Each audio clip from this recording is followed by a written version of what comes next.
Super സാറാണ്. അങ്ങനെ നമ്മുടെ +2 ഓണം എക്സാം ഒക്കെ കഴിഞ്ഞു. അടിപൊളിയായിട്ട് എഴുതണമെന്നൊക്കെ ആഗ്രഹം ഉണ്ടായിരുന്നു. ഒരു പരിധി വരെയൊക്കെ അതിൽ വിജയിച്ചിട്ടുണ്ട്. എന്നാലും പല ക്വസ്റ്റ്യൻസുകളും അറിയാൻ വയ്യാത്തത് നിങ്ങൾ കണ്ടിരുന്നല്ലേ? നിങ്ങൾ ആ പ്രോബ്ലങ്ങളൊന്നും ഇനിയും ശ്രദ്ധിക്കാറുമില്ല. എന്തുകൊണ്ടാണ്? അതൊക്കെ കഴിഞ്ഞ കാര്യങ്ങളാണ്.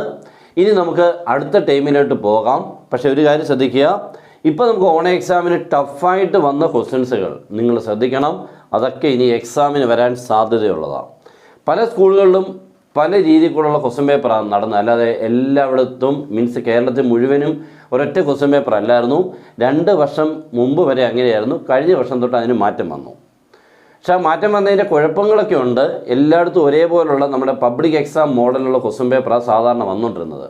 പക്ഷേ ഇപ്രാവശ്യം തൊട്ട് സ്കൂളുകളിലെ ടീച്ചേഴ്സ് തന്നെ ഇടുമ്പോൾ അതിൻ്റേതായിട്ടുള്ള കുറച്ച് കുറവുകളൊക്കെ ഉണ്ട്. എന്ന് പറഞ്ഞു കഴിഞ്ഞാൽ വേറെ ഒന്നുമല്ല, ആ പബ്ലിക് എക്സാമിൻ്റെ ടച്ച് നഷ്ടപ്പെട്ടുള്ള രീതിക്കുള്ള ക്വസ്റ്റ്യൻസുകളായിരിക്കും വരുന്നത്. നിങ്ങളെ ഓരോരുത്തരെയും അവർ അതാത് ടീച്ചേഴ്സ് പഠിപ്പിച്ചതിൻ്റെ പേരിൽ അല്ലെങ്കിൽ ആ രീതിക്കുള്ള മനസ്സ് വെച്ചുകൊണ്ടായിരിക്കും ക്വസ്റ്റ്യൻ പേപ്പർ തയ്യാറാക്കുന്നത്. പക്ഷെ അത് തന്നെ നമുക്കൊരു ഒരു പബ്ലിക് എക്സാമിന് ചിലപ്പോൾ ടച്ച് കാണണമെന്നില്ല. അപ്പോൾ എന്തായാലും അതൊക്കെ കഴിഞ്ഞു. ഇനി നമുക്ക് ക്രിസ്മസ് എക്സാം അല്ലെങ്കിൽ സെക്കൻഡ് ടൈം എക്സാമിന് വേണ്ടിയുള്ള പ്രാക്ടീസ് അല്ലെങ്കിൽ പഠിത്തം നടക്കണം. ഇത് ഇത്തിരി ഇമ്മിണി പണിയായിട്ടുള്ളൊരു കാര്യമാണ് സെക്കൻഡ് ടൈം. നിങ്ങളിപ്പോൾ ഓണം എക്സാമിന് ഇപ്പോൾ എത്ര പേര് പാസ്സായി എന്നുള്ളത് നോക്കുക. അതിൻ്റെ ഏകദേശം പകുതി കുട്ടികളുടെ ക്രിസ്മസ് എക്സാമിന് സാധാരണ പാസ്സാവാറുള്ളൂ. പക്ഷേ ഈ പാസ്സാവാതിരിക്കുന്നൊന്നും ആരും ശ്രദ്ധിക്കാറൊന്നുമില്ല. അതൊക്കെ അങ്ങ് കാരണം ആ ടൈമിൽ നിങ്ങൾക്ക് ഭയങ്കരമായിട്ടുള്ള വർക്കാണ്. ക്രിസ്മസ് എക്സാമിൻ്റെ ടൈമിൽ അല്ലെങ്കിൽ അതിൻ്റെ റിസൾട്ട് വരുമ്പോഴൊക്കെ നിങ്ങൾക്കതൊന്നും ശ്രദ്ധിക്കാൻ പോലുള്ള സമയം കിട്ടത്തില്ല. കാരണം അതേപോലെ പല ജോലികളുണ്ട്. ഈ ജോലി എന്ന് ഉദ്ദേശിക്കുന്നത് മെയിനായിട്ട് പ്രാക്ടിക്കൽ, രണ്ടാമത് സ്കൂളുകൾക്ക് വളരെ ഫാസ്റ്റായിട്ട് തീർക്കുന്ന ടൈം. ഇവിടെയൊക്കെ നിങ്ങളുടെ മാർഗ്ഗം നിങ്ങൾക്ക് പോലും ഒന്ന് നോക്കി അതിനനുസരിച്ചൊന്നും ഇമ്പ്രൂവ് ആവാനുള്ള ടൈം കിട്ടത്തില്ല.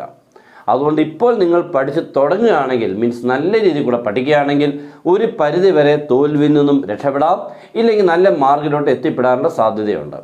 ഇതൊക്കെ ഞാൻ ഈ പറയുന്നത് കുറേ വർഷങ്ങൾ കൊണ്ട് നമ്മൾ കാണുന്ന ഒരു പ്രോസസ്സാണ്. കുട്ടികൾക്കൊന്നും ഇവിടെ നിന്ന് ഓവർകം ചെയ്യാൻ അത്ര എളുപ്പമല്ല. ഇതെല്ലാം കഴിഞ്ഞിട്ട് ഒരു പബ്ലിക് എക്സാം എത്തുമ്പോഴത്തേക്ക് പലർക്കും പണി പാളാറുണ്ട്. എന്ന് പറഞ്ഞു കഴിഞ്ഞാൽ ഇത്രയും പഠിച്ച് എക്സാമിന് എത്തി നല്ല രീതിയിൽ കൂടെ പെർഫോം ചെയ്യാൻ ഇപ്പോഴത്തെ രീതിക്കുള്ള ക്വസ്റ്റ്യൻ പേപ്പറിന് ചിലപ്പോൾ ബുദ്ധിമുട്ടുണ്ടാവും. അതുകൊണ്ട് വളരെ വളരെ ശ്രദ്ധിക്കണം. പിന്നെ നമ്മുടെ ക്ലാസ് ഉണ്ട്, ജോയിൻ ചെയ്യാം. നിങ്ങൾക്ക് അടിപൊളിയായിട്ട് മാത്സിനെ വളരെ സിമ്പിളായിട്ട് ഫുൾ മാർക്ക് എത്തിക്കാനുള്ള രീതിക്കുള്ള ക്ലാസ്. അതിനോടൊപ്പം തന്നെ ഓരോ ചാപ്റ്ററിൻ്റെയും ചാപ്റ്റർ വൈസ് നോട്ട്സുകൾ, പിന്നെ നിങ്ങൾക്ക് വേണ്ട ഇൻസ്ട്രക്ഷൻസുകൾ തരും, പിന്നെ ഒരു ഇക്വേഷൻ ബുക്കിലെറ്റ് തരും, ലാസ്റ്റ് നിങ്ങൾക്ക് ഒരു ക്വസ്റ്റ്യൻ പാക്കേജ് തരും. ക്വസ്റ്റ്യൻ പാക്കേജ് എന്ന് പറഞ്ഞു കഴിഞ്ഞാൽ നിങ്ങൾക്ക് ഏതൊക്കെയാണ് എക്സാമിന് ആദ്യം പഠിക്കേണ്ടത്, രണ്ടാമത്, മൂന്നാമത് അങ്ങനെ ചാപ്റ്റേഴ്സിനെ ഓർഡറാക്കി തരും. രണ്ടാമത് ഓരോ ചാപ്റ്ററിൽ നിന്ന് എക്സാമിന് വരുന്ന ക്വസ്റ്റ്യൻസുകൾ ഏതൊക്കെയാണെന്ന് കൃത്യമായിട്ട് തരും. 6 മാർക്സ് ക്വസ്റ്റ്യൻസുകൾ ഏതൊക്കെയാണെന്നുള്ളത് കൃത്യമായിട്ട് തരും. 4 മാർക്സ് ഏതാണ് എല്ലാം നിങ്ങൾക്ക് തന്ന് അതിൻ്റെ ആൻസേഴ്സൂടെ തന്നാണ് പോകുന്നത്. വളരെ എളുപ്പത്തിൽ ഫുൾ മാർക്ക് വാങ്ങുകയും നല്ലപോലെ പഠിച്ച് മനസ്സിലാക്കി എക്സാമിനെത്തുന്ന കോൺഫിഡൻസ് കിട്ടുകയും ചെയ്യും. ഓക്കെ, അതിന് ജോയിൻ ചെയ്യാൻ നമ്മുടെ നമ്പർ 9846708540 കോൾ ചെയ്തോ വാട്സപ്പിൽ മെസ്സേജ് അയച്ചോ ജോയിൻ ചെയ്യാം. ഇല്ലെങ്കിൽ മറ്റേ നമ്പർ 2 നമ്പറുണ്ട്, ഏതെങ്കിലും നമ്പറിൽ നിങ്ങൾക്ക് കോൺടാക്റ്റ് ചെയ്യാം. ഓക്കെ, അപ്പോൾ നമുക്ക് സ്റ്റാർട്ട് ചെയ്യാം.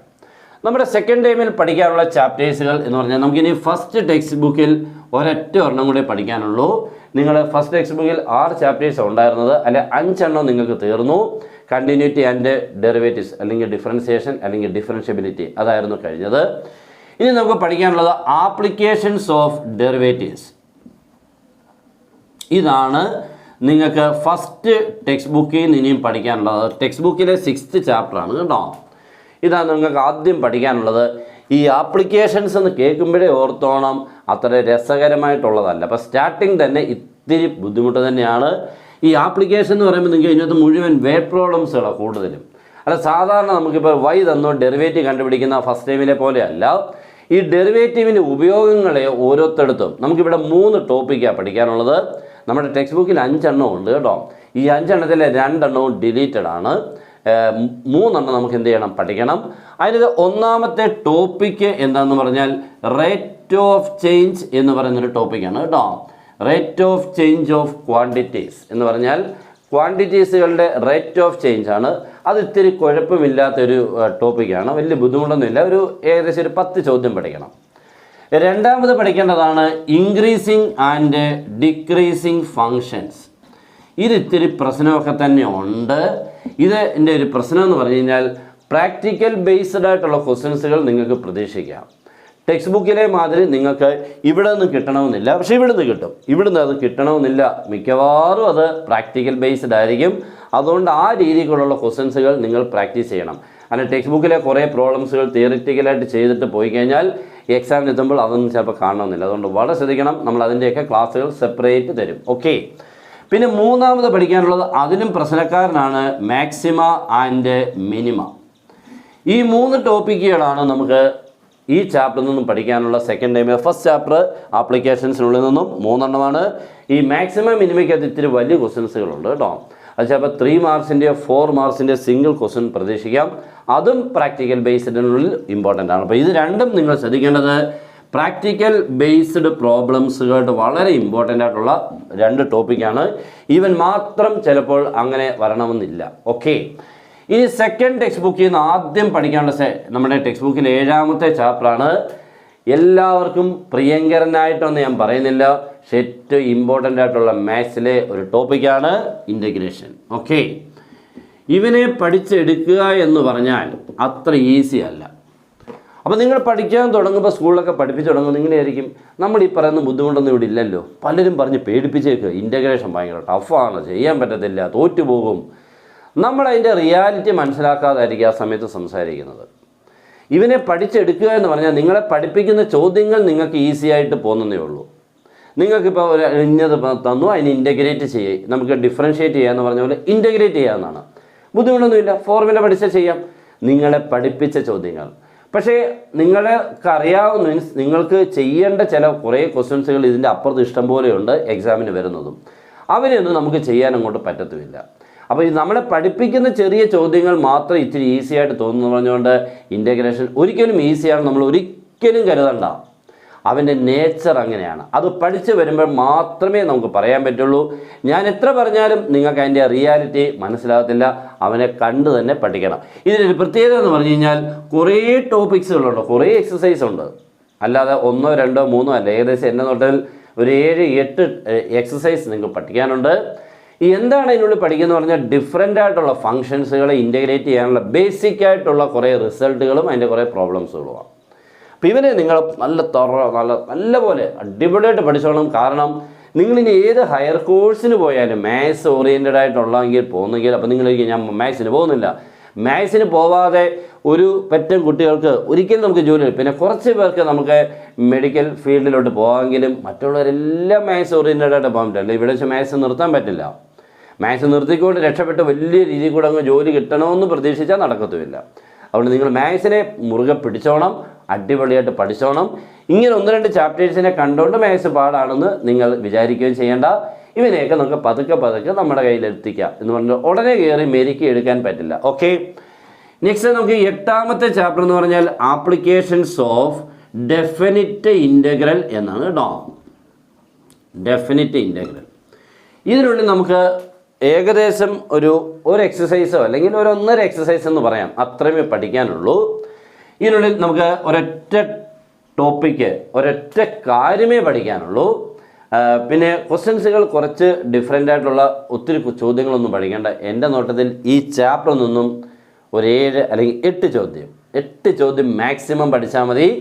അവിടെ നിന്നും ഉറപ്പായിട്ടും കിട്ടും. നമുക്ക് കിട്ടുന്ന മാർഗം എന്ന് പറയാൻ കുറവാണ്, 3 to 4 മാർക്സാണ് കേട്ടോ. 3-4 മാർക്കുകളേ ഉള്ളൂ. അതുകൊണ്ട് എന്ന് പറഞ്ഞാൽ കളയാൻ പറ്റുമോ? പറ്റത്തില്ല. അപ്പം അത്രയേ ഉള്ളൂ. പക്ഷേ നമുക്ക് ഇത്തിരി ബുദ്ധിമുട്ടുള്ള ക്വസ്റ്റ്യൻസുകൾ ഉണ്ട്.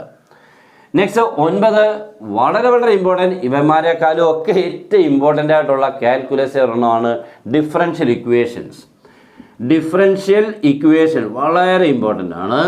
ഹയർ സ്റ്റഡീസിലെ ഏറ്റവും ടോപ്പായിട്ടുള്ള ഒരാളാണ് കേട്ടോ. ഹയർ സ്റ്റഡീസിൽ എല്ലായിടവും ഉണ്ട്. എന്താണ് ഡിഫറൻഷ്യൽ ഇക്വേഷൻ എന്നുള്ളത് മനസ്സിലാക്കാൻ തന്നെ നമുക്ക് ഇത്തിരി പണിയാണ് പഠിച്ച് തുടങ്ങുന്ന ഒരാൾക്ക്. അതൊക്കെ നമുക്ക് ഇച്ചിരി പ്രാക്ടീസിൽ കൂടെയും എക്സ്പീരിയൻസിൽ കൂടെയും കിട്ടുന്ന ഒരു സംഭവമാണ് differential equation. What is meant by differential equation? ഞാൻ പറയുന്നതൊക്കെ പഠിച്ച് നല്ല രസകരമായിട്ട് എൻജോയ് ചെയ്ത് വേണം ഇതൊക്കെ പഠിക്കാൻ. അവിടെയും നമുക്ക് ഏകദേശം നമുക്കൊരു 6 ടോപ്പിക്കിനകത്ത് പഠിക്കാനുണ്ട് കേട്ടോ. 6 ടോപ്പിക്കുണ്ട്. ഇവൻ്റെ അകത്തൊന്നും നമുക്ക് ഇത്തിരി മാർക്കൊക്കെ അത്യാവശ്യമുണ്ട്. ഓക്കെ. പിന്നെ നമുക്ക് പഠിക്കാനുള്ളതാണ് വെക്ടേഴ്സ്. വെക്ടേഴ്സ് ഒരു നല്ല പയ്യനാണ്, ഒരു കുഴപ്പമില്ലാത്തവരാണ് കേട്ടോ. പക്ഷേ നിങ്ങൾക്ക് പ്രശ്നം എന്താ, നിങ്ങൾക്ക് അങ്ങ് തെറ്റും, മിക്കപ്പോഴും തെറ്റിച്ച് കളയും, ഓർക്കാതിരിക്കും. കുറേ കുട്ടി റിസൾട്ടുകളും കുറച്ച് ഫോർമുലാസുകളും കുറച്ച് ഓപ്പറേഷൻസും അത്രേ ഉള്ളൂ. വലിയ ചോദ്യങ്ങളൊന്നും ഇല്ല. എല്ലാം കുട്ടി ചോദ്യങ്ങളാണെങ്കിലും ഓർത്തിരിക്കാൻ ഇത്തിരി പാടായതുകൊണ്ട് തന്നെ നമുക്ക് തെറ്റാൻ സാധ്യതയുണ്ട്. പക്ഷേ എക്സാമിന് 7 മാർക്കോളം ഉണ്ട്. ഓക്കെ, അപ്പോൾ ഇവനെ ഒരിക്കലും കളയാൻ ഇതിനകത്ത് ഡിലീറ്റഡ് എന്ന് പറഞ്ഞ സംഭവമില്ല കേട്ടോ. ഫുൾ പഠിക്കാനാണ് വെക്ടേഴ്സിനുള്ളിൽ. 11ാമത് പഠിക്കാനുള്ളതാണ് 3D ജോമെട്രി. നമ്മൾ +1 പഠിച്ചതാണ് 3D ജോമെട്രി. പക്ഷെ അവിടെ നിന്ന് മാറി ഒരു പുതിയ കാര്യത്തിലൂടെയൊക്കെ കയറി കുറേ പുതിയ ചോദ്യങ്ങളൊക്കെ പഠിക്കേണ്ടതാണ്. ഇതിനുള്ളിൽ നിന്നും ചിലപ്പോൾ നമുക്കൊരു 7 മാർക്ക് ഇല്ലെങ്കിൽ 4 മാർക്ക് അത്രയേ ഉള്ളൂ കേട്ടോ. ഇപ്പോൾ ഇച്ചിരി കുറവാണ് വെയിറ്റേജ്. നേരത്തെ നമുക്ക് നല്ല വെയിറ്റേജ് ഉള്ളൊരു ചാപ്റ്റർ ആയിരുന്നു, ഇപ്പോൾ വെയിറ്റേജ് കുറഞ്ഞിട്ടുണ്ട് 3D ജോമെട്രി. ഓക്കെ, നിങ്ങൾക്ക് പിന്നെ പഠിക്കാനുള്ള ഒരെണ്ണം കൂടെ നിങ്ങൾക്ക് എക്സാമിന് ഉണ്ടാവാം, ചിലപ്പോഴുള്ളത് കേട്ടോ. നമുക്ക് ഒന്നുകിൽ ലീനിയർ പ്രോഗ്രാമിംഗ് ഇല്ലെങ്കിൽ പ്രോബബിലിറ്റി. ലാസ്റ്റ് പ്രോബബിലിറ്റി കാണാനേ സാധ്യതയില്ല. ഇവിടം വരെയൊക്കെ എക്സാമിനെ കാണാൻ സാധ്യതയുള്ളൂ, വെക്ടറും 3D ഒക്കെ. പക്ഷേ ഇതൊക്കെ എക്സാമിന് ഉണ്ടാവും. നിങ്ങൾ ഇവിടെ വരെ നല്ലതുപോലെ പഠിക്കുക, 3D ജോമെട്രി വരെ എക്സാമിന് പഠിക്കുക. ഇതാണ് നമ്മുടെ സെക്കൻഡ് ടൈമിനുള്ളത്. ഇത് 2 ലാസ്റ്റ് ടൈമിലേക്ക് പഠിച്ചാൽ മതി. ഓക്കെ, ഇത്രയൊക്കെ പഠിക്കാനുണ്ടെന്നുള്ള കാര്യം മനസ്സിലാക്കുക. പഠിക്കേണ്ട രീതികൾ ഞാൻ പറഞ്ഞു, വളരെ സീരിയസ് ആയിട്ട് പഠിച്ചോണം, ഇല്ലെങ്കിൽ പണി പാളും. നിങ്ങൾക്ക് ഇപ്പോൾ ജയിച്ചിരുന്ന കുട്ടികളൊക്കെ തോൽക്കാൻ സാധ്യതയാണ്. അതുകൊണ്ട് ഇപ്പോൾ പഠിച്ചതിനേക്കാളും ഒരു പടി മുന്നിൽ നിന്ന് പഠിച്ചോണം. സീരിയസ്നെസ് ഒട്ടും വിട്ടുകളയല്, വളരെ സീരിയസ് ആയിട്ട് വളരെ നല്ല രീതിയിൽ കൂടെ പഠിച്ചോണം. ഇത്രയും കാര്യങ്ങളൊക്കെയാണ്. അപ്പോൾ നിങ്ങൾ പഠിക്കുന്നൊക്കെ ഉണ്ടാവും എന്ന് വിശ്വസിക്കുന്നു. പിന്നെ നമുക്ക് ക്ലാസ്സിൽ ഇപ്പോൾ ജോയിൻ ചെയ്യാം. നിങ്ങൾക്ക് ഇത്രയുമേ ഉള്ളൂ. ഇനിയുള്ള ഫീസ് വേറെ ഒന്നുമേ ഇല്ല, ആകെ ഇത്രയും. ഓക്കെ, വേറെ ഒന്നുമേ അടയ്ക്കേണ്ട, ഇത്രയേ ഉള്ളൂ കേട്ടോ. ഇപ്പോൾ ഇത്രയും കുറച്ചാണ് നിങ്ങൾക്ക് ഫീസ്. വളരെ ഈസി ആയിട്ട് നിങ്ങൾക്ക് സിമ്പിളായിട്ട് എല്ലാ ചാപ്റ്റേഴ്സിനെയും പഠിച്ച് മനസ്സിലാക്കി പോകാൻ പറ്റും. ഓക്കെ, പിന്നെ നിങ്ങൾ ചെയ്യേണ്ടത് മാക്സിമം നിങ്ങൾക്ക് ഇത് പ്രയോജനപ്പെടുന്നൊരു വീഡിയോ ക്ലാസ് ആണെങ്കിൽ ഉറപ്പായിട്ട് നിങ്ങൾ മറ്റൊരാളോടൊന്ന് ഷെയർ ചെയ്യാൻ ശ്രമിക്കുക. അപ്പോൾ എല്ലാവർക്കും best wishes and good bye.